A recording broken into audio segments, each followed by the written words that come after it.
자, 이제 앞에 화면 볼게요. 어제 넘파이가 가지고 있는 기타 여러가지 함수들, 메서드들 활용해 보면서 배열로 처리되는 이런 연산 과정이라든가 이런 것들 간략하게 좀 봤는데, 제가 어제 알려드렸던, 소개해드렸던 거 말고도 더 많은 기능들이 존재해요. 실제로 연산 과정은 제가 딱히 안 보여드린 것 같아요. 그래서 연산 과정 몇 개만 좀 짚고 오늘은 판다스를 사용하는 방법에 대해서 또 알아보도록 하겠습니다.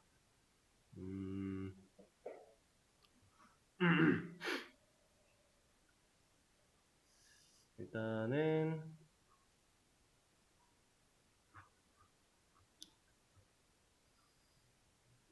몇 가지 해보죠.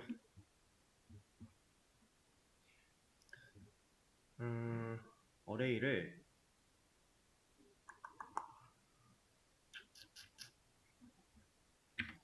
먼저 만들고 시작을 하는 게 좋으니까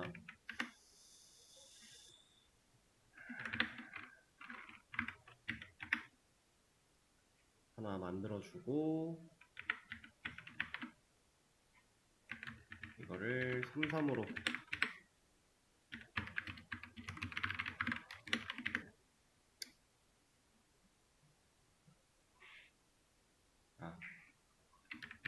그러면 9 1부터 10으로 가자. 이래야 형태가 1, 2, 3, 4, 5, 6, 7, 8, 9라고 나오니까 이렇게 하나 하고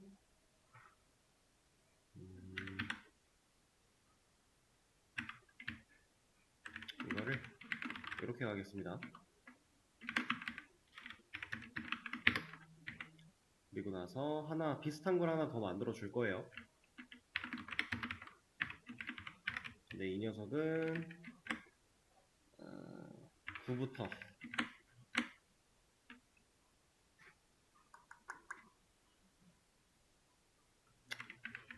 1, 0까지 마이너스 1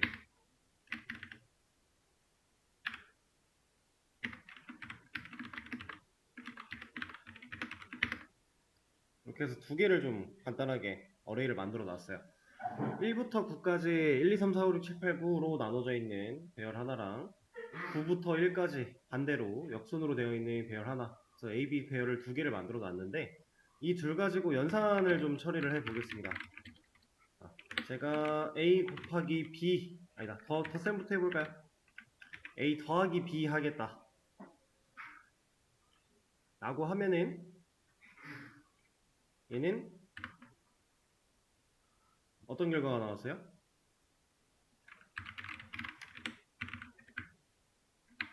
모든 행렬의 값이, 요소들의 값이 10으로 나왔어요. 그럼 얘는 덧셈의 과정이 얘랑 얘랑 더한 거고, 얘랑 더한 거고, 얘랑 더했어요. 그렇게 해서 위에 세 줄이 만들어집니다. 밑에 있는 녀석도 마찬가지. 이렇게 세트로 엮이는 거예요. 같은 자릿수에 있는 애들끼리 덧셈 연산이 이루어졌다 라고 하는 게 이 넘파이를 사용한 덧셈 연산의 결과다 라는 거고요. 그리고 곱셈 같은 거 한번 볼까요? 곱셈 같은 경우는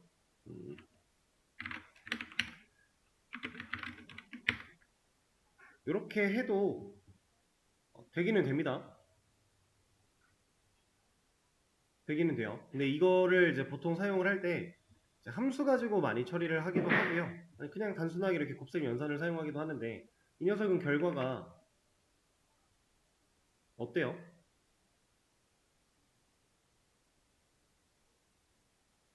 이거 똑같지 않아요? 자릿수끼리 곱한 거? 이렇게? 그 결과가 이렇게 세 줄. 그 다음 456과 654가 곱해진 결과가 여기 세 줄. 이런 식으로 이렇게 곱해지겠죠? 그 다음에 뭐 각각의 원소한테 동일한 값을 덧붙여 나가는 그런 과정도 얘는 가능한데 A한테 A의 모든 요소들의 값을 10씩 더하겠다. 그러면 1, 2, 3, 4, 5, 6, 7, 8, 9에 10을 다 더해서 11부터 19까지 나오게 하는 것도 가능하고요.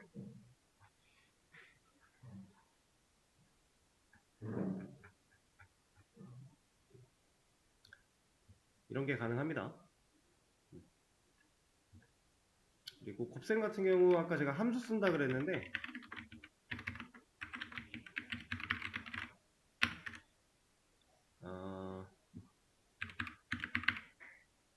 저희가 np로 해놨죠? np.닷에 a와 b를 넣어서 이렇게 처리를 하기도 해요. 이것도 이제 곱셈은 곱셈인데 결과가 조금 달라요.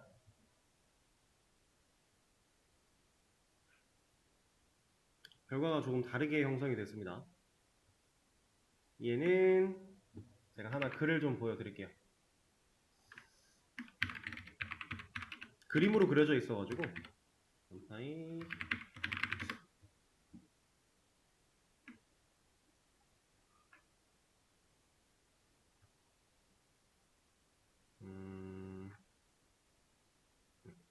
얘를 보시면 이해가 좀 쉬울 겁니다. 지금 저는 33을 가지고서 33 두 개를 가지고서 했는데 이 사람은 이 두 개 가지고서 처리를 한 거예요. 이렇게 처리가 될 때 지금 다시라고 하는 함수를 사용한 결과는 이러한 연산의 과정을 거쳐서 나온다 라고 되어 있어요. 그러니까 첫째 그 행에 해당하는 값들을 얘랑 곱해요. 첫째 열과 그렇게 해서 만들어지는 게 이쪽으로 먼저 와요. 그리고 두 번째는 얘랑 곱해서 일로 오고 얘랑 곱해서 일로 오고 얘랑 곱해서 일로 온다 라는 상황이에요. 일단 그림상으로 보시면 이래요. 이 그림을 먼저 보고 그리고 나서 저희 코드로 와서 한 번 더 상황을 체크를 해보면 한눈에 안 들어오니까 얘네를 잠깐 빼죠. 이렇게 좀 놓고 볼게요. 자, 그러면 가장 먼저 한다고 하는 거는 얘랑 곱하는 거거든요. 그러면 1 곱하기 9는 얼마예요? 9죠. 더하기 2 곱하기 6은 얼마입니까? 12 더하기 3 곱하기 3은 9죠. 그러면 이거니까 30이네요. 이렇게 나온다는 얘기예요. 그럼 두 번째 24라는 값은 어떻게 나오느냐? 얘랑 곱한다. 그래서 1, 8, 8, 2, 5, 10, 3, 2, 6 해가지고 총 24가 나오고 있고요. 다 더하는 거니까. 그 다음에 세 번째 18이라는 값은 얘랑 곱하는 거니까 7, 8, 3 이래서 18 나오는 거죠. 이렇게 해서 위에 세 줄이 완성이 되고 밑에 있는 이 녀석이 완성이 되기 위해서는 누구랑 곱하는 거예요? 얘랑 곱하는 거예요. 이런 식으로 행렬 곱을 하는 연산 곱셈 과정도 있습니다. 단순하게 요소값끼리 같은 자리에 있는 요소값끼리 곱하는 연산은 그냥 곱셈 연산을 사용을 하는 거고 이렇게 행렬 곱을 할 때는 닷 함수를 사용을 하는 거고 이런 식으로 해서 우리가 어떠한 데이터 값을 가지고 연산 처리를 해야 될 때 상황에 따라 적절한 연산을 골라서 사용하는 방식 중에 하나예요. 이거 말고도 더 다양한 것들이 존재하는데 이제 뭐 하나하나 다 해볼 것까지는 없으니까 간단하게 요 정도 알아보고요.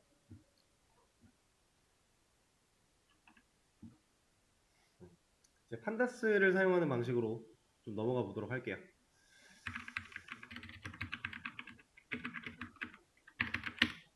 판다스는 보통 PD 가지고 많이 별명을 지어서 사용한다라고 했으니까 저도 역시 PD로 이름을 지어주도록 하고요.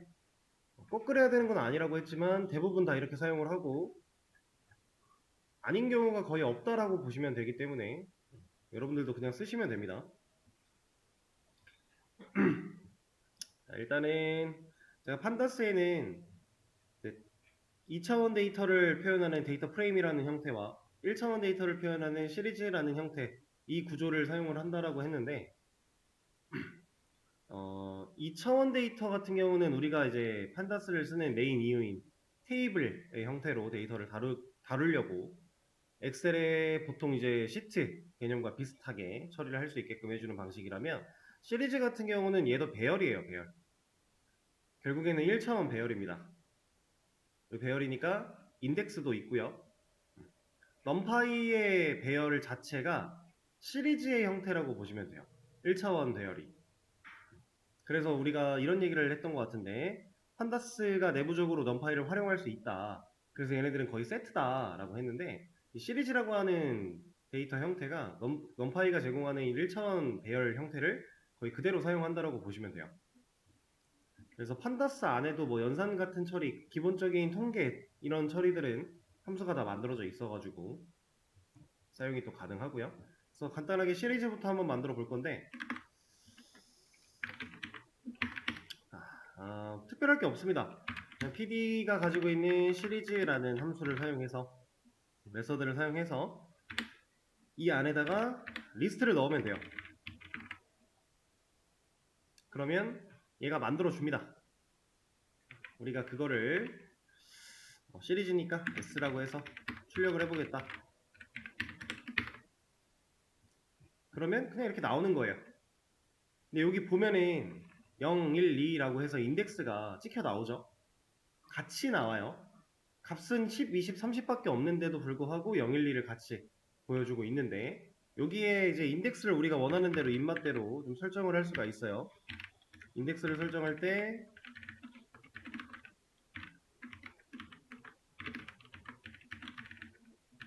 이런 느낌으로 가주면은 인덱스 부분을 우리가 원했던 인덱스로 변경하는 것도 가능하고요.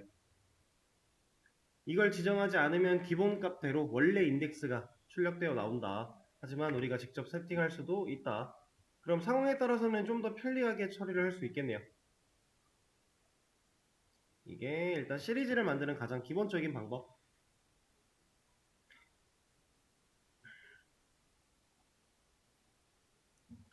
자, 그리고 데이터 프레임도 한번 만들어 볼까요? 이 녀석은 방식은 여러 가지가 있겠지만 일단 기본적으로 이렇게 한번 표현을 해보죠. 딕셔너리 가지고서 여기에는 리스트를 넣어주겠습니다. 통계죠.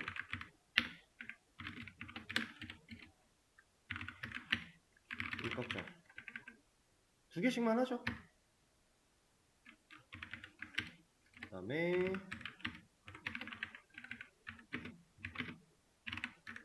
age 나이는 22랑 뭐 30 이런 식으로 넣어주도록 하고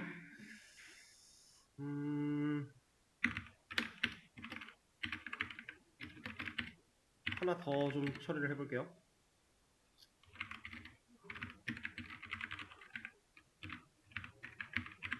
뭐 이런 느낌으로 딕셔너리 하나를 좀 만들어 냈습니다.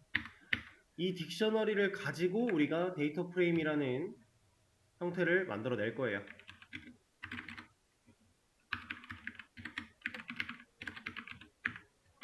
데이터 프레임 함수를 사용해서 이 딕셔너리 데이터를 인자로 세팅을 해주게 되면 이런 식으로 나오게 됩니다. 이것도 구분자를 하나 넣어줄까요? 이렇게 합시다. 우리가 만들어냈던 딕셔너리가 이렇게 값을 가져요. 지금 약간 출력이 깨져나오긴 했는데 지금 이렇게 하나 이렇게 들어가 있는 거예요. 살짝 출력이 깨지긴 했어요.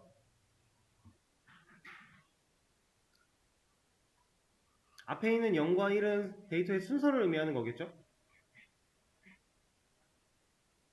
이런 식으로 형태를 보여준다.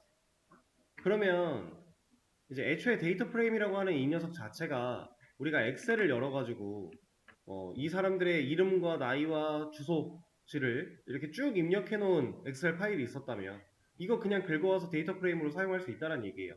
같은 형태니까 그걸 가지고서 데이터화, 그러니까 우리가 외부 파일로 가지고 있는 데이터를 언어로 가지고 온 뒤에 언어에서 사용할 수 있는 모양으로 한번 가공을 해준 뒤에 그거 가지고 통계도 내고 연산도 하고 뭐 분석도 하고 이런 과정을 거치는 거죠. 그래서 엑셀로만 가지고 있다면 뭐 엑셀 안에 있는 함수를 사용한다거나 아니면은 엑셀 그 데이터 자체를 우리가 눈으로 직접 보면서 개수를 세면서 처리를 해야 될 텐데 이쪽으로 가져오면은 자동화 시킬 수가 있다 보니까 훨씬 더 간편하게 데이터를 분석할 수 있는 그런 장점이 있습니다. 자, 이렇게 데이터 프레임 만들어 놓은 거 가지고서 몇 가지 더 해볼 거예요. 시리즈도 뭐 사용할 수 있는 게 꽤나 많은데 보통 판다스는 데이터 프레임 가지고 많이 하니까 얘는 여기서 그냥 얘기를 끝내도록 하고요. 자, 기본적으로 생겨먹은 데이터 프레임 형태는 지금 이렇게 생긴 애인데 얘를 가지고서 몇 가지를 좀 해볼게요. 자, df 데이터 프레임을 최종적으로 만들어낸 그 형태를 담고 있는 변수예요. 이 녀석을 가지고서 헤드라고 하는 걸 사용을 할 겁니다. 근데 데이터를 하나 몇 개를 좀 더 넣어줘야 티가 좀 나니까 좀만 더 넣을게요. 4개씩 합시다.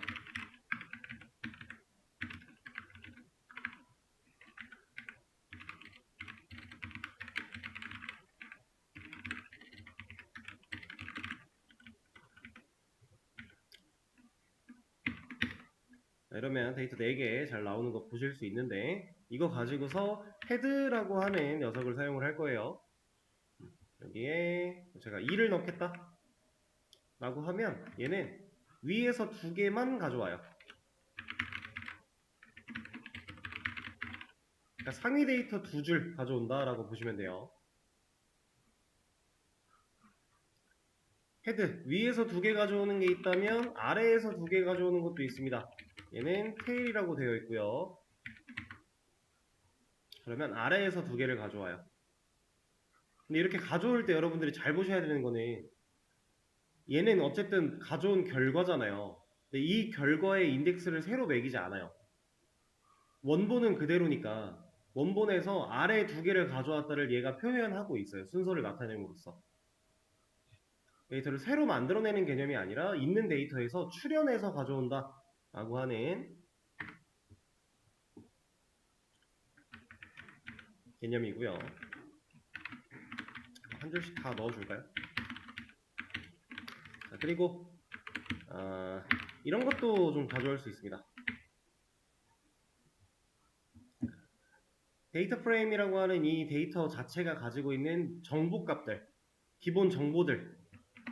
그래서 인포를 치게 되면은 얘는 지금 판다스의 이 코어의 프레임의 데이터 프레임이라고 하는 클래스고 여기에는 인덱스가 4개고 0부터 3까지고 이런 정보들을 쭉 알려주는 거예요. 총 3개의 컬럼이 존재하고 그 컬럼들은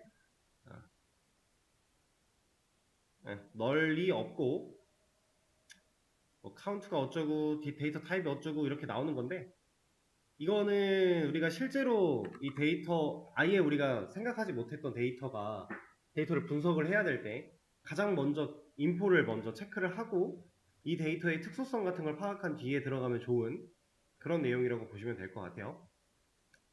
그래서 데이터 타입 같은 경우에 이제 뭐 인트 값 이거는 나이였으니까 정수였잖아요. 그래서 인트로 나오게 되고 문자열 같은 경우는 오브젝트라고 자동으로 찍혀서 나오게 됩니다.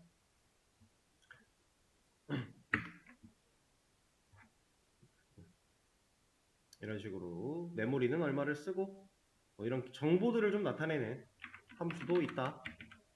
실제로 여러분들이 데이터 분석을 제대로 해야 되는 상황이라면 이런 거 잘 파악할 수 있어야겠죠? 얘는 지금 뭐 특별하게 나올 것 같지가 않은데 describe라고 하는 이 녀석도 한번 볼게요. 이거는 우리가 지금 가지고 있는 이 데이터 프레임의 숫자 데이터, 수치 데이터들 그 녀석들의 요약이에요. 통계 요약이에요. 그래서 총 데이터의 개수는 4개고 age라는 컬럼만 이 녀석만 숫자 데이터를 쓰고 있으니까 이 녀석에 대해 통계를 쭉 낸 건데 개수는 4개고 이거 평균은 이렇고 이거 뭐는 어떻고 최소값은 어떻고 이 퍼센트 50%가 이제 평균 중간값이고요. 25%에 해당하는 값은 이렇고 75%에 해당하는 값은 이렇고 이런 통계들을 다 내주는 겁니다. 판다스도 결국에는 통계를 낼 수 있는 함수들이 다 들어있다라고 했어요. 기본적으로 그것들에 대한 요약 통계를 전부 다 뽑아주는 거예요. 수치 데이터를 가지고 있는 컬럼이라면, 지금 이름이나 주소 같은 경우는 문자열 데이터, 오브젝트였기 때문에 이 수치 데이터를 표기할 수 없는 녀석이라 생략이 된 거고요. 만약에 age처럼 인트값, 정수값을 가지는 컬럼이 또 있었다면, 혹은 실수를 가지는 컬럼이 있었다면 그 녀석들은 이렇게 수치 데이터이기 때문에 요약 통계를 또 내줬겠죠? 이런 함수들 사용할 수 있는 게 여러 가지가 있다라고 하는 내용입니다.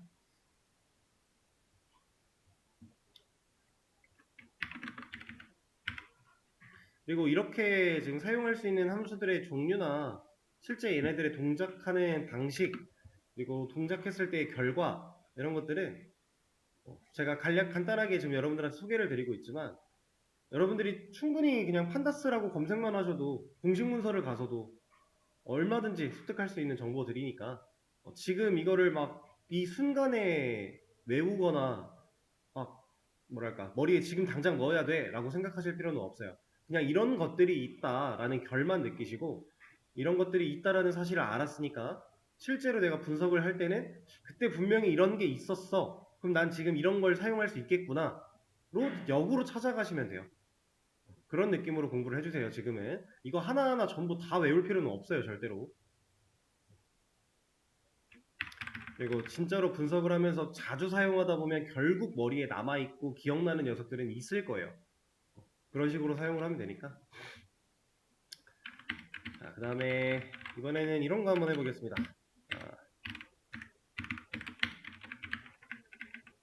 이거 결과 뭐 나올 것 같아요? 네임이라고 하는 10만 데이터가 뽑혀 나오지 않을까요? 이렇게. 애초에 이렇게 뽑으면, 이런 식으로 뽑으면 헤더가 없어요. 얘네들에 대해서 정보를 알려주지 않고 있고요. 그냥 실제 네임 컬럼이 가지고 있는 그 값들만 이렇게 보여줍니다. 근데 이 녀석들의 이름은 네임이고 데이터 타입은 오브젝트야 라고 하는 것도 알려주고 있는 거죠. 여기를 만약에 age 같은 걸 넣는다면, 지금 이 값들의 이 컬럼의 이름은 age야, 데이터 타입은 int야, 이런 식으로 그냥 내가 원하는 열을 또 선택해낼 수 있는 방법이 하나가 있고, 그 다음에 이번에는 필터링을 좀 해볼 건데, 필터링 되게 유용하고 좋은 기능이고요. 많이 사용을 하는 기능 중에 하나예요. 이제 좀 쉽게 예를 들기 위해서 age 가지고 처리를 하겠습니다. 이 녀석이 이렇게 해볼까요? 이러면 age라는 컬럼이 가지고 있는 값이 30보다 크거나 같은 컬럼들만 추려서 또 조회를 해요. 자, 제가 원하는 열 선택이 이거라고 그랬는데, 결국에는 데이터 프레임의 대괄호 안쪽에다가 컬럼명을 넣어주면 이 컬럼명에 해당하는 컬럼 데이터들이 쭉 나오는 형태였어요. 근데 그거에다가 조건을 좀 추가를 해서 이 조건을 만족하는 데이터만 추리겠다가 필터링이에요. 실제로 많이 활용을 하고요.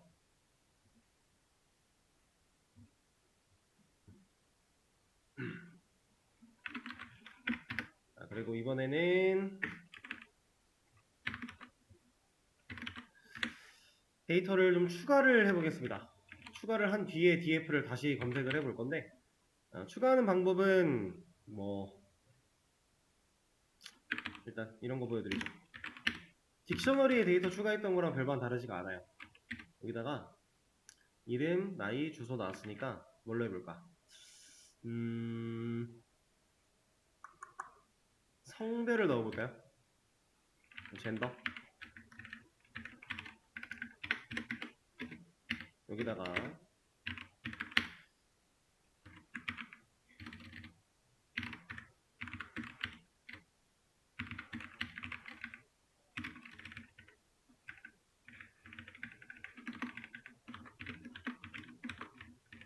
중간에 하나만 열어 바꿔볼게요. 자, 이렇게 데이터를 건드리겠다라고 해주고 df를 다시 뽑아보면 이제 젠더라고 하는 데이터도 정상적으로 잘 출력이 되고 있어요. 만약에 이렇게 넣으면요. 원래 DF에는 총 4개의 데이터가 들어있는 애인데 제가 하나를 뺐어요. 3개만 넣었어요. 이러면 어떻게 될까요? 이러면 어떻게 나온 거야? 에러가 나옵니다. 개수가 맞지 않아가지고. 그래서 우리가 데이터를 처리할 때 같은 개수로 처리를 해줘야 된다는 거.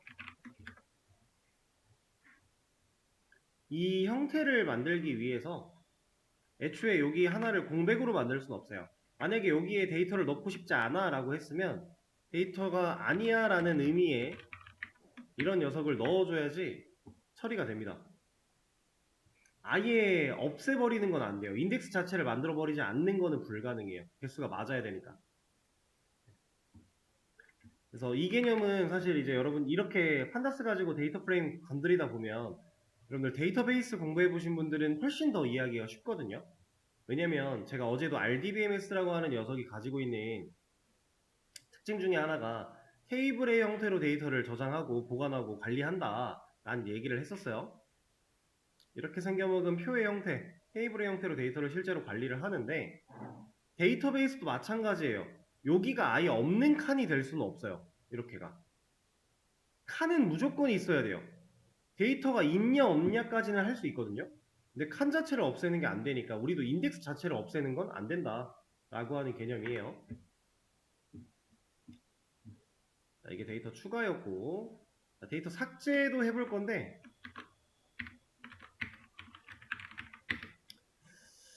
삭제는 방식이 두 가지가 있습니다. 근데 뭐 결국 하나라고 봐도 되겠지만 드랍이라고 하는 녀석을 사용하는 거예요. 여기에는 컬럼 value mns 얘한테 제가 원하는 컬럼을 지우겠다 이런 식으로 넣어줄 수 있고요.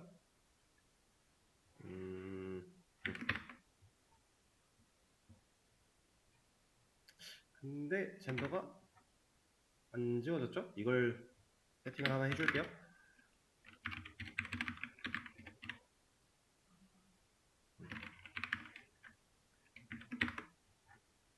이렇게 해서 젠더 컬럼 지우는 거 삭제하는 방식 하나, 그 다음에 이런 것도 가능합니다.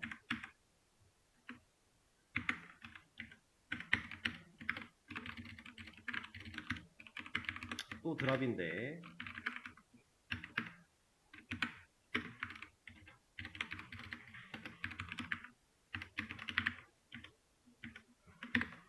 이렇게 지우겠다라고 하면 1번 인덱스 행을 지우는 방식과 열을 지우는 방식 이렇게 두 가지가 있다라고 보시면 될 것 같아요. 얘가 열을 지우는 거고요.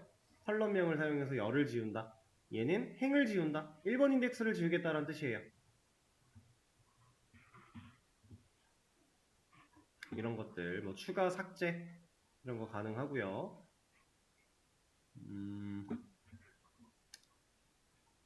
그다음에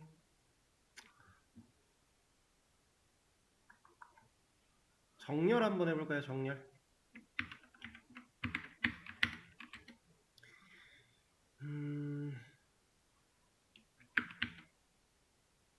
변수를 새로 만들기는 번거로우니까 일단 만듭시다. if search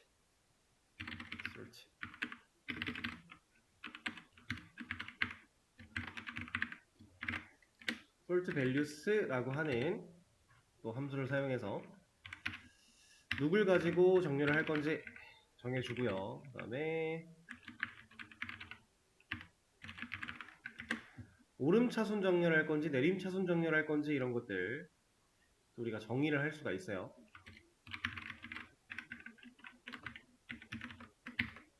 이러면은 데이터가 나이를 기준으로 내림차순하고 있죠. 점점 작아지고 있는 거니까 원래대로라면 0, 1, 2, 3 순서로 나오던 데이터가 이제 나이를 기준 age라는 컬럼의 값을 기준으로 내림차순하고 있다. 그러면 어센딩이 true가 되면 어떻게 되는 거예요? 오름차순하겠죠? 어센딩과 이제 디센딩을 가지고서 우리가 보통 정렬에 대해서 얘기를 하는데 여기서 ascending, true, false 가지고 얘기를 합니다. 정렬하는 방식. 그러니까 지금 이것도 제가 알려드리는 거 말고도 더 다양한 방법들이 존재하니까 여러분들이 꼭 더 찾아보셔야 돼요. 제가 소개해드리는 건 극히 일부에 해당을 하고요.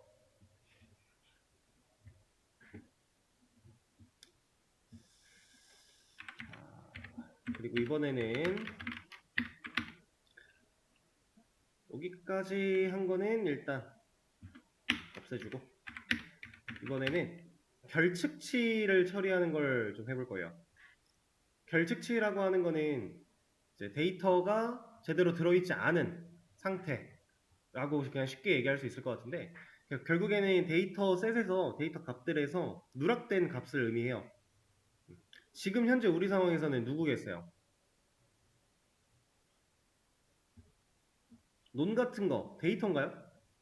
이거 데이터 없다라는 뜻이겠죠? 그래서 얘가 결측치로 인정이 될지 안 될지 모르겠지만 어쨌든 한번 처리를 해보도록 할게요. 만약에 인정이 안 된다면 값을 바꿔서 좀 처리를 하겠습니다. 결측치 처리하는 이 방식과 결측치를 처리하는 거는 여러분들이 꼭 할 줄 알아야 돼요. 데이터 분석하는 상황에서 되게 중요합니다. 이거 하나에 따라 결과가 정말 많이 달라질 거기 때문에 통계를 냈을 때 일단은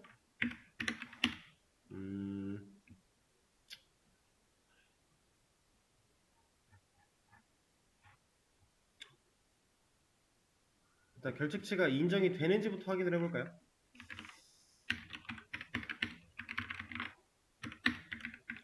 DF가 가지고 있는 이스널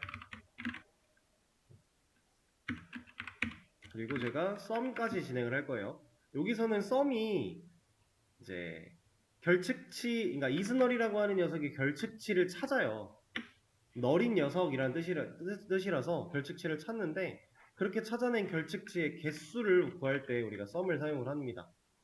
그래서 얘를 찍어보면은 안 나오네요. 노는 애초에 지금 젠더가 없어졌죠? 여기다가 논을 하나 넣어보고 이렇게 들어가면 결측치가 하나 찍혀 나오네요. 저는 논을 넣었는데 여기서는 난이라고 표현이 됐어요. 이게 실제로 데이터에서 결측치를 의미하는 겁니다. 그리고 뭐 이런 데도 하나 넣어볼까요? 얘는 이제 오브젝트 타입이니까 논이 제대로 인식은 되는데 결국 얘도 결측치예요. 이렇게 해서 난과 논 표기되는 거. 얘는 인트였기 때문에 논이 난으로 인정이 되는 거고. 이러면 또 안 돼요. 난은 우리가 직접 쓸 수 있는 건 아니니까. 우리는 논을 사용할 수 있는 겁니다.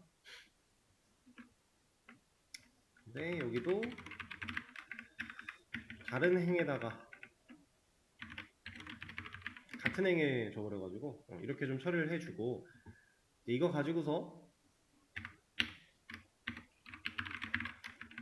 결측치에 해당하는 행 제거 해보겠습니다.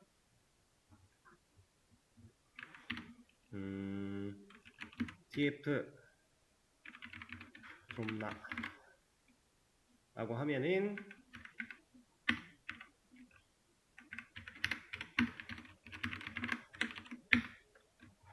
결측치가 들어있던 행이 왜 안 지워졌니?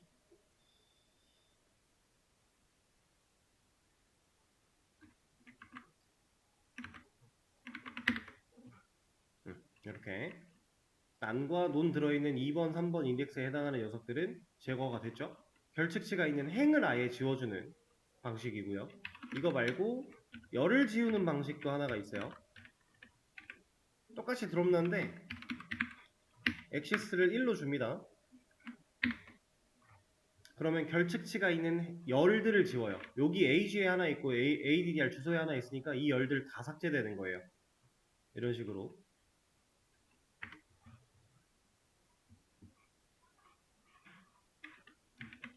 결측치를 제거하는 방식이었고 그 다음에 결측치를 채우는 방법 해볼까요?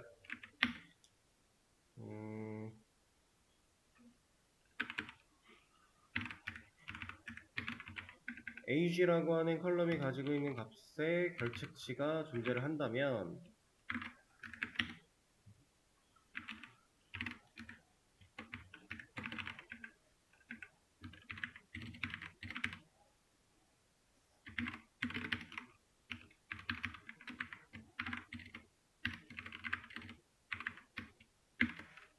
이렇게 me는 이제 평균값을 의미한다고 보시면 돼요. 평균을 구하는 AVG, average 같은 느낌이라고 생각을 하시면 되고, 그래서 나이의 평균값으로 그 결책치 부분을 대체하겠다라는 의미라고 보시면 될 것 같습니다.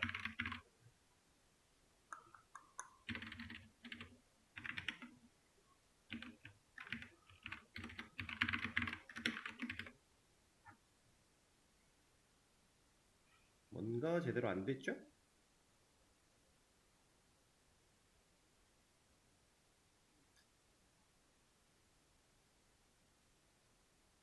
되긴 됐는데? 결과가 나오긴 나왔는데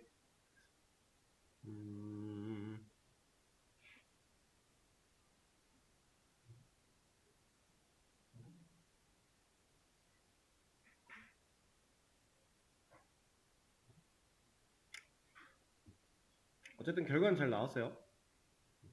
여기서 하는 말이 뭔지 한번 볼까요? 이게 뭐라는 거니?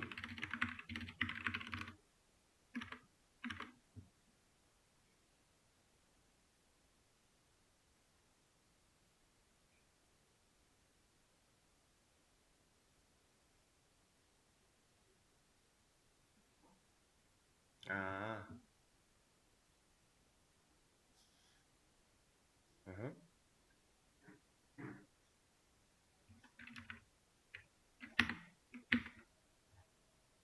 이렇게 하래요. 이게 더 깔끔한 방식이래요. 경고 같은 걸 보여준 느낌이네요. 이렇게 하면은 이 age 컬럼이 가지고 있는 평균값으로 결측치를 전부 다 제거하는 거니까 사실 제가 원했던 방식은 아니에요. 저는 얘만 평균값으로 결측치를 대체하고 싶었던 상황이라서. 그래서 뭐 어쨌든 불가능한 건 아니니까 일단은 이렇게 처리를 할게요. 왜냐면 다른 것도 하나 보여드리려고 했던 상황이라서. 이거 말고도 ADDR에도 우리가 결측치를 하나 가지고 있으니까 이 녀석도 필나를 사용해서 대체를 할 건데 평균값 뭐 이런 거 안 할 거고요. 그냥 값 넣을 거예요. 이런 거. 그러면 여기는 이거대로, 여기는 이거대로 결측치에 대한 처리가 가능합니다. 만약에 결측치가 또 있었다면 같이 이걸로 변하는 거예요.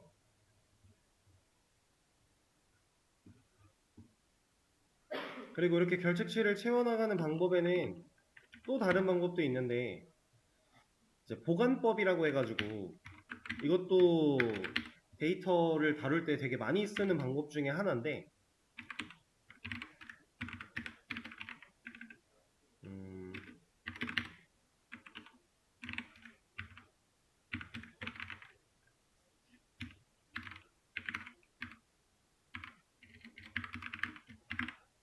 이런 함수를 씁니다. 그러면 지금 여기 age라는 컬럼이 가지고 있던 난이라는 값은 31.5가 됐는데 이 31.5가 왜 나오는 거냐면은 그러니까 지금 2번 인덱스에 해당하는 데이터였죠. 여기가 난이었는데 이 전은 30이었고 이 뒤는 33이에요. 이 둘 가지고만 평균 나누는 거예요. 그래서 31.5가 나와요. 그걸로 데이터 그 결측치를 대체하는 이게 보관법이란 얘기입니다. 보관법. 되게 많이 쓰이는 방법 중에 하나라서 이 함수를 사용해서 결측치 처리하는 거 하고요.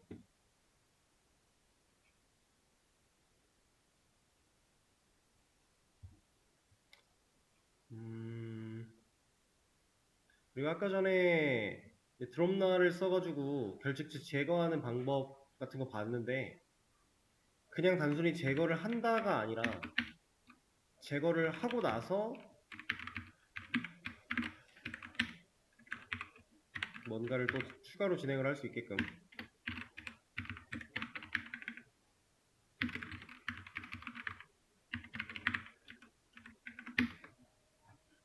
이런 것들도 존재합니다. 이거는 근데 뭐 사실 이거랑 다를 바가 없으니까.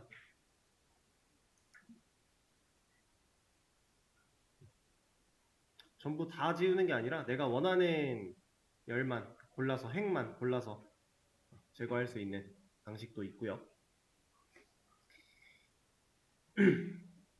자, 지금 그냥 쭉 훑어가면서 하나씩 보여드리고 있는데 이런 경우들이 있다. 아까 말씀드린 것처럼 그렇게 이해를 하시는 게 빠를 거예요. 그리고 실제로 얘를 해야 되는 상황에 놓이게 되면은 그때그때 좀 찾아보면서 익숙해질 때까지는 그렇게 사용하시는 걸 추천을 드립니다.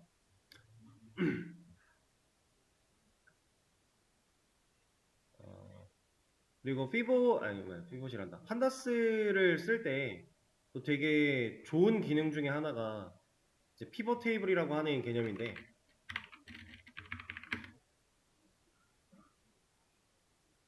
이거는 엑셀에도 있고요. DB에도 있어요. 그러니까 데이터를 처리하는 방식에는 피봇이라는 개념이 항상 따라와요. 피봇 이런 녀석인데 이 피봇 테이블이라고 하는 건 뭐냐면은 그냥 간단하게 얘기해서 데이터를 재구성합니다. 재구성해서 하여 요약 정보를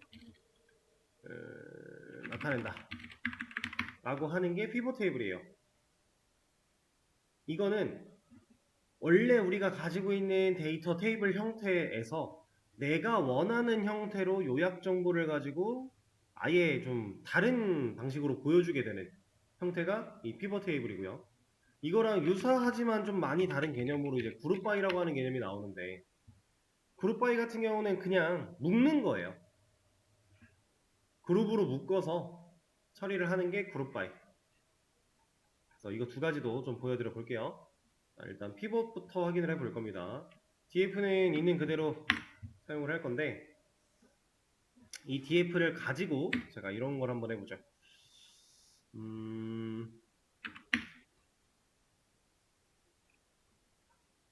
아예 새로 하나 만들게요. 피벗 df라고 해서 df에다가 피벗 테이블을 적용을 시킬 거고 이 안쪽에 values라고 하는 걸 age 컬럼한테 그 다음에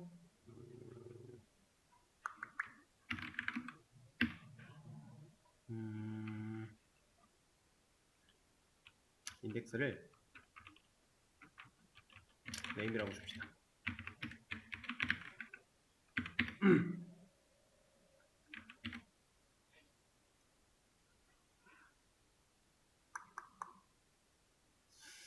그리고서 컬럼스에 ADR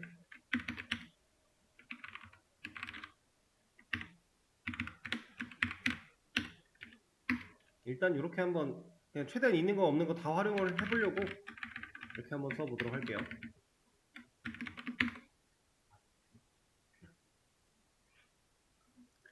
자, 데이터가 좀 이상하게 나오긴 했는데 얘는 집계할 값을 나타내는 녀석이에요. 그래서 우리가 수치 데이터에다가 세팅을 하는 방식이고요. 얘는 행 인덱스 기준을 잡아주는 역할입니다. 그럼 얘는 열 기준을 잡아주는 역할이고 얘는 합계 기준으로 집계하겠다라는 의미를 가지고 있는 녀석이에요. 피벗 테이블에서 실제로 이거 피벗 테이블 가지고서 이런 거 처리를 해보려면은 예제 데이터가 좀 달라야 될 것 같은데 제가 새로운 걸 하나 좀 만들어 볼게요. 데이터 프레임을 아예 바꿀까요?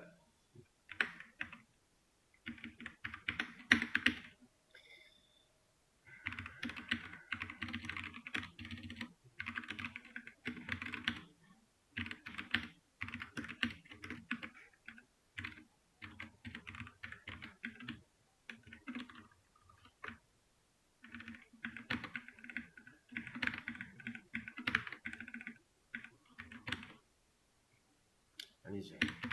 좀 겹치는 게 나을 것 같아요. 이렇게 해보죠.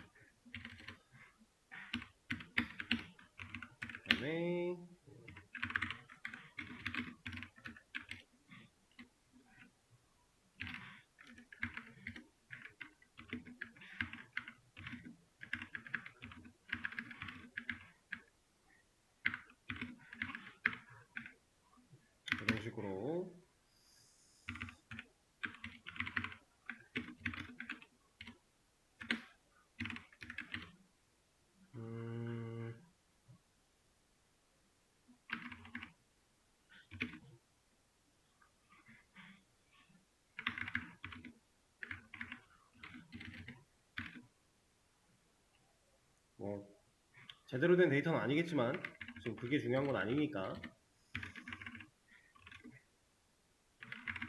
이런 느낌으로 한번 가볼까요? 데이터 프레임 자체는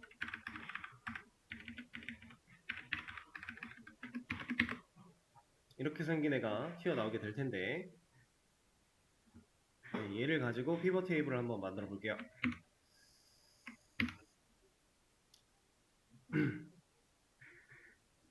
밸류스는 가격을 넣을 거고, 인덱스는 상품 기준으로 행 인덱스를 묶을 거고요. 그다음 컬럼스는 연도, 얘는 썸 그냥 그대로.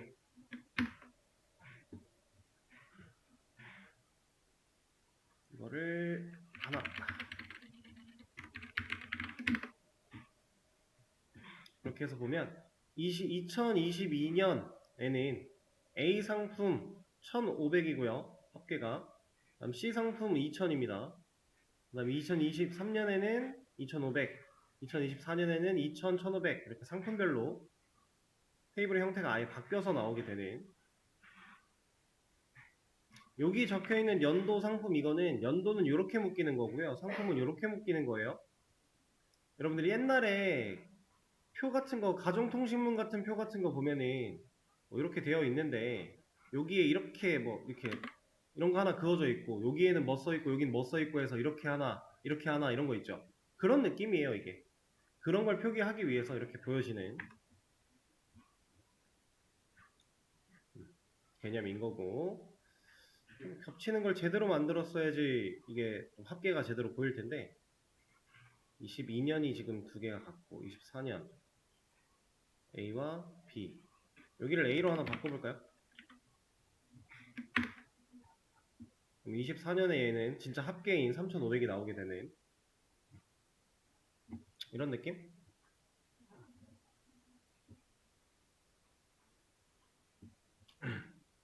이렇게 사용을 할 수가 있고, 그 다음에 여기 합계 기준으로 집계를 하겠다라고 해서 썸이라고 넣었는데, 썸만 쓸 수 있는 건 당연히 아니겠죠? 이거 말고도 추가를 더 할 수 있습니다.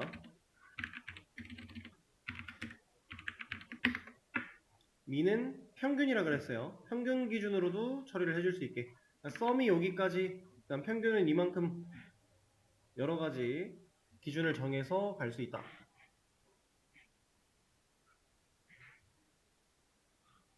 그리고 이 피벗 처리를 할 때 지금 없는 데이터들에 대해서는 전부 다 난이 나오고 있죠. 이거는 결측치잖아요. 이 결과에서는 이 난들이 결국에는 결측치예요. 그래서 이것들을 한 번에 바꿔줄 수 있는 개념도 존재합니다. 저렇게 나오면 보기 안 좋으니까 fill value라고 해서 0으로 놓겠다. 그러면 난들은 전부 다 0으로 바뀌는, 이런 식으로도 처리가 가능하고요.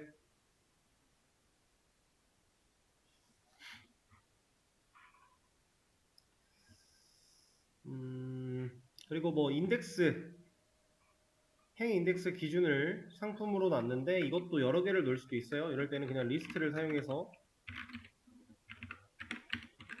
이런 식으로 갈 수도 있다. 이러면은 이제 열 기준을 굳이 가져갈 필요가 없어질 것 같으니까 얘를 하나 빼고 볼까요? 그럼 이런 식으로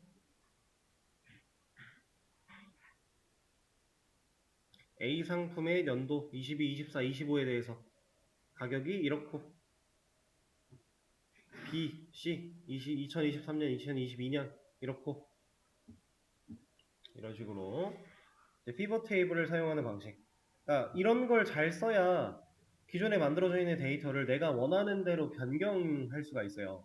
내가 원하는 형태로 그렇게 변경을 해야지 이제 상황에 맞는 분석이 가능할 거고 처리가 가능하겠죠.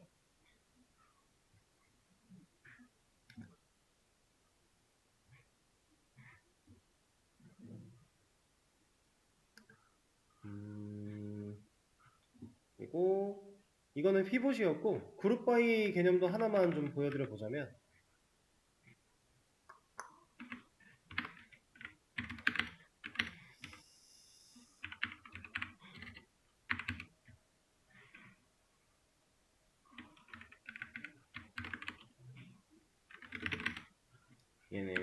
AF에 그룹 바이라고 하는 걸 사용해서 상품 기준으로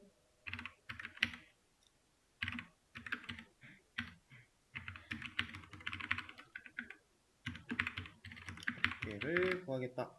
뭐 이런 식으로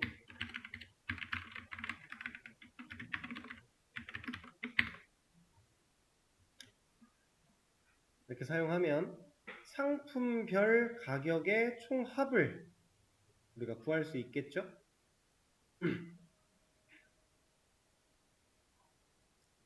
이거는 그룹 바이 안쪽에 들어가 있는 이 인자 상품 이 녀석이 묶는 기준이 되는 거예요. 그러니까 상품별이라고 되는 거죠.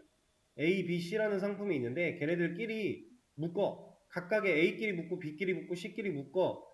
그렇게 묶었을 때 나는 가격을 줘야 할 거야. 근데 그 가격을 그냥 줘야 하는 게 아니라 합계를 줘야 할 거야. 그래서 이런 결과가 나오게 됩니다. 이게 그룹 바이고요. 그룹 바이랑 피벗은 비슷하고 유사한 듯 하지만 명백히 다른 거예요.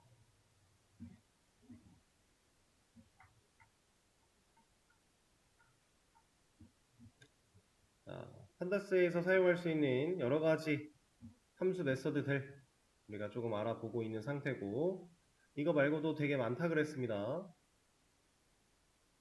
정말 많은 것들이 있는데 저도 다 알지는 못해요. 그때그때 상황에 맞게끔 써야 될 것들을 찾아서 쓰는 편이니까 좀 기본적인 거 제외하고 계속 자주 사용하던 거 제외하고는 머리에 남아있는 건 딱히 없어요.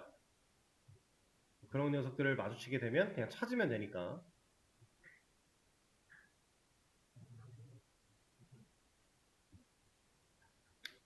자, 그러면 이제 기본적인 얘기들은 거의 다 한 것 같고, 제일 중요한 거, 어쩌면 이것들을 활용하기 위한 이제 근본을 배울 차례가 됐어요. 우리가 외부 엑셀 파일을 이쪽으로 가져와서 읽히게끔 하는 과정을 이제부터 좀 해볼 건데, 이거를 얘기하기 위해서 먼저 요거부터 말씀을 드릴게요. 우리가 지금 사용하고 있는 이 untiled 1이라는 이 파일은요, untiled 1.ipynb라는 파일이에요. 얘는 실제로 물리적으로 이 로컬 컴퓨터 안에 저장을 시켰어요, 우리가. 그래서 여러분들 어제 수업에서 진행하셨던 그 코드에 적어놨던 거, 오늘 주피터 노트북 열었을 때 그대로 다시 열 수 있었죠. 왜냐면 얘 키니까 여기 있었잖아요, 이런 거. 여러분들도 이런 거 누르고 들어오셨을 거예요, 이렇게. 제가 말은 따로 안 해드렸지만. 근데 얘는 여기는 어디예요? 사실 이걸 알아야죠. 이 경로, 여기에 나타나는 이 경로가 실제 우리 로컬 컴퓨터에 어디인지를 우리가 알아야 이 파일이 물리적으로 어디에 저장되는지를 알 수 있을 거 아닙니까? 그죠? 자, 이 녀석은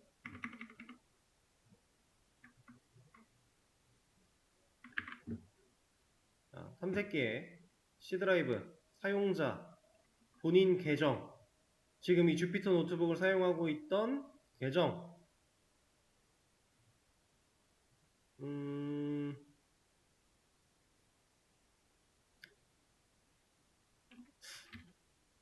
뭐라? 이 녀석 어디 갔니?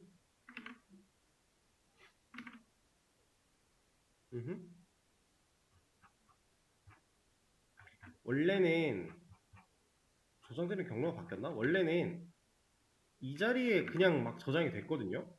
아, 여기 있네. 밑에 있었군요. 뭐야? 여기 맞아요, 여기. 스크롤 때문이야, 그냥. 여기에 그냥 저장이 돼요. 따로 우리가 설정을 안 하면은 여기에 저장이 돼요.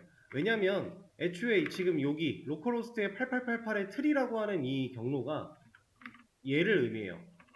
이 파일을. 그래서 얘를 잘 보시면은 뭐 3D 오브젝트, 아나콘다 3, 뭐 컨텍트, 데스크탑, 도큐먼트, 다운로드, 뭐 페이버릿 이런 거 쭉 있죠. 이 폴더들이 각각 뭐냐면, 자, 여기서 3D 오브젝트는 3D 개체고요. 아나콘다 3는 아나콘다 3고요. 뭐 컨텍츠는 뭐 여기 안에 들어있는 이만큼에 해당하는 내용들이 이제 컨택트부터 데스크탑, 도큐먼트 다운로드, 페이버릿, 링크스, 뮤직, 원드라이브, 픽처스 이런 녀석들이에요. 뭐 세이브드 게임, 서치스 이런 거 이만큼이에요. 근데 보면은 안 나오는 녀석들이 있단 말이에요. 이런 거 VS 코드나 STS4 이런 녀석들은 여기 안 보이는데 이거 왜 안 보이냐면 폴더 앞에 점 붙어 있으면 이거 숨긴 폴더예요. 실제로 이렇게 좀 흐리게 보이면서 숨긴 폴더로 처리된 녀석이 있는가 하면 이렇게 점을 붙여놓는 것도 숨김이란 뜻이라서 여기 숨겨져 있는 녀석들이 여기로 나타나진 않는 거예요. 그래서 그 녀석들을 제외하고 이 폴더가 가지고 있는 이 녀석들은 전부 다 여기 있는 겁니다, 실제로. 그러니까 이 경로가 이 경로예요. 그래서 만약에 여러분들이 이렇게 만드는 이 파이썬 코드 파일을 별도로 몰아놓고 저장을 하고 싶다면 여기에다가 폴더 하나 만들면 돼요. 뉴 파일로. 뉴 폴더로. 그리고 그 폴더 안에다가 내가 지금 작업하고 있는 언타일드 1이라고 하는 언타이틀디드 잠깐만 언타이틀드라고 하는 이 녀석을 그 폴더에 넣으면 되는 그렇게 생각하시면 됩니다. 뉴 폴더 하나 만들어 가지고 여기다가 뭐 py 코드 이런 식으로 만들어서 얘를 넣으면 돼요. 이렇게. 그리고 여기 들어가 보면 얘 안에 있죠. 이제 이 녀석을 열면은 이 폴더 안에 있는 녀석으로 열어요. 저장은 아까 자동으로 저장이 되고 있었으니까 같은 내용을 담고 있는데 경로가 달라졌죠. 이제는 이런 식으로 폴더를 만들어서 이 폴더를 관리하게 되면 얘가 하나의 프로젝트 폴더처럼 생각하시면 돼요. 그렇게 해서 이 안쪽에 뭐 코드 파일 더 만들고 뭐 이런 거 저런 거 막 가져다 놓고 할 수 있다는 얘기예요. 이 안에서도 폴더 구성 더 할 수도 있고요. 딱히 어려울 게 없죠?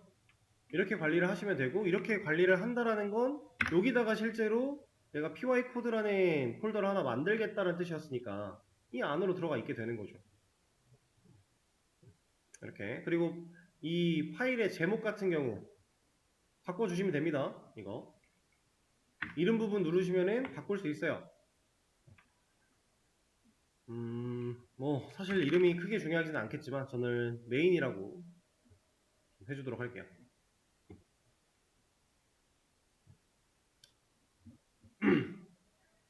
자, 그러면 이제 여기다가 불러올 데이터를 하나 만들어 볼까요?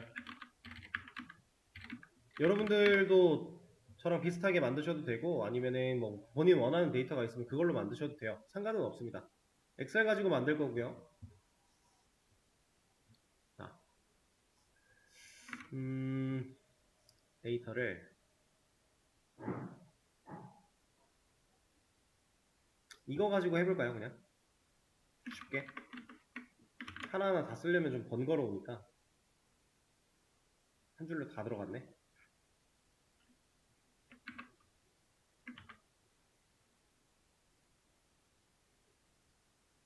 이럴 거면 쓰는 게 빠르겠다.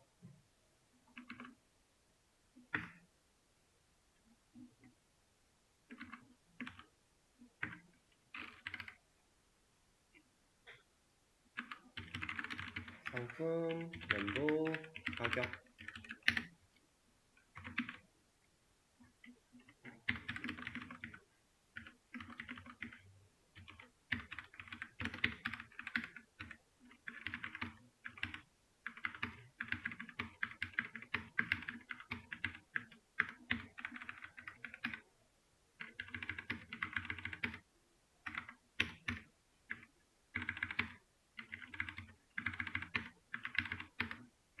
지금 뭐 특별한 거 하고 있는 거 아닙니다. 그냥 간단하게 데이터를 좀 넣어봤어요. 어차피 지금은 이렇게 불러다가 파일 읽어드리는 기본적인 연습을 좀 진행을 할 거니까. 자, 이 녀석을 이제 저장을 할 건데, 바탕화면에다가 하겠습니다. 일단은 여기다가 데이터 EX 데이터라고 할게요. EX 데이터 1이라고 해서 이 형태 엑셀 통합 문서 형태로 그냥 저장 하나 해보고요. 그럼 다른 이름으로 저장해서 CSV로도 하나 exdata2 csv 아마 제공을 할 겁니다. 이걸로도 저장을 하나 하죠. 자, 그럼 우리는 바탕화면에 두 개의 엑셀 파일을 저장을 했는데 이쪽에 없군요. 저한테는 여기 이렇게 있어요.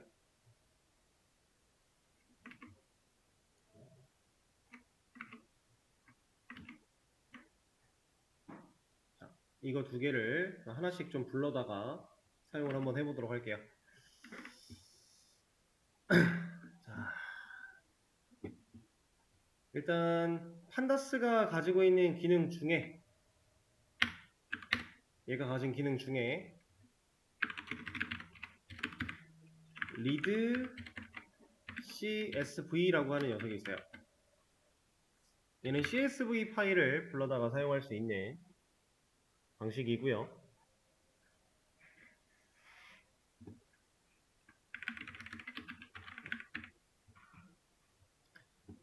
자, 여기에 이제 우리가 경로를 넣어줄 건데 지금 저는 파일이 어디 있습니까? 바탕화면에 있죠. 자, 근데 바탕화면이라고 하는 곳은 경로가 없나요? 바탕화면도 경로가 있어요. 실제로 경로는 이렇게 잡혀 있어요. 근데 이렇게 보면 한글로 되어 있죠. 근데 이거 복사에다가 이런 데다가 이렇게 붙여넣기 그대로 나오네요.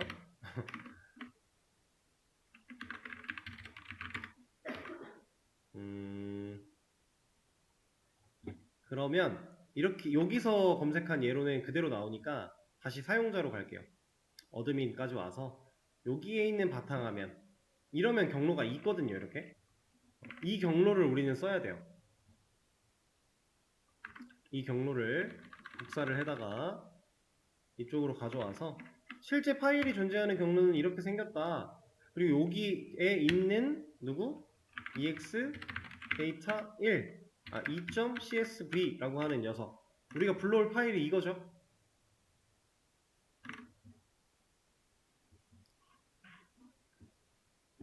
자, 그래서 이 경로를 여기다가 넣어줄 거예요. 이렇게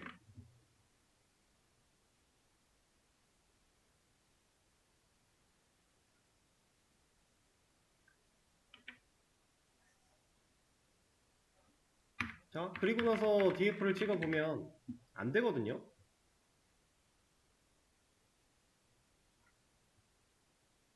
보통 여러분들이 CSV 파일 판다스 이용해서 읽어드려 라고 하면 여기에 이렇게 써 있어요. 문서들을 좀 찾아보면 경로, 파일 경로를 입력해라 이렇게 써놔요. 근데 실제로 경로 입력했는데 지금 안 되잖아요. 그렇죠? 그럴 때는 이 R 하나를 여기다 붙여주면 되는데 제대로 읽어드리지 못했네요.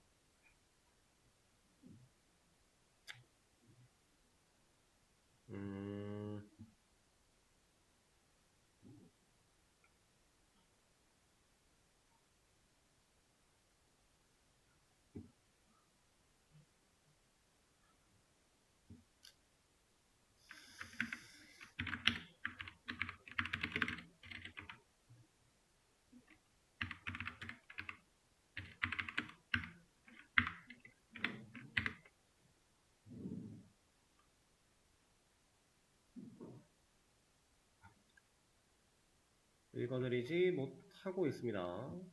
원래 R을 붙이면 얘가 읽어드릴 수 있는데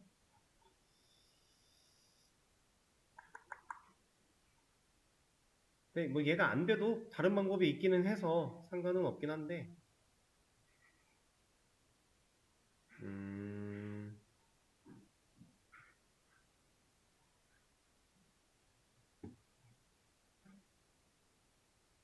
이거는 쉬는 시간을 가졌다가 그 쉬는 시간 사이에 제가 왜 안 되는지 원인을 좀 파악하고 되는 상태로 좀 만들어 놓을게요. 그러면 여러분들은 쉬는 시간 한번 가지시고